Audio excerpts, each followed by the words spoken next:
Can you solve this integral using trig substitution? So here we have the integral of 4 over 5 plus 2x plus x squared. Let's start by rewriting the denominator. That's x squared plus 2x plus 5 is equal to, let's complete the square by taking our first two terms, x squared plus 2x, that should be an x plus 1 quantity squared, plus a 4, which can be written as a 2 squared. Now let's rewrite the integral with that substitution. We have 4 dx on top over the square root of a 2 squared plus x plus 1 quantity squared. Now since we have a denominator as of the form a squared plus some variable squared, let's go ahead and use a trig sub. I'm going to draw a triangle with this guy as our theta. I'm going to label the adjacent side as a 2.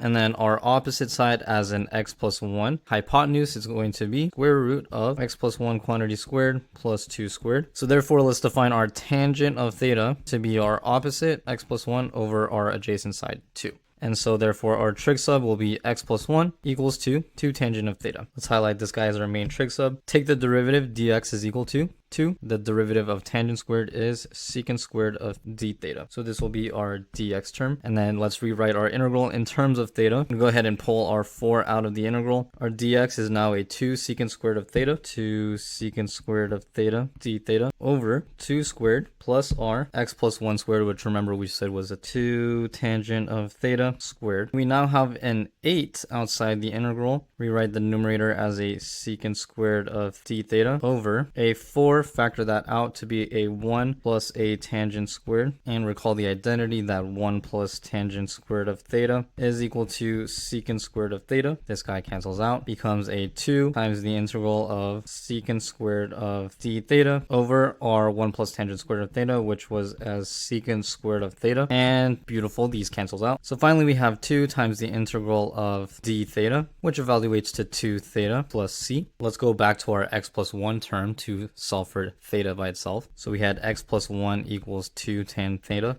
or tangent of theta is equal to x plus 1 over 2. And our theta is equal to the inverse tan of x plus 1 over 2. So then our final answer is 2 times the inverse tan of x plus 1 over 2 plus c.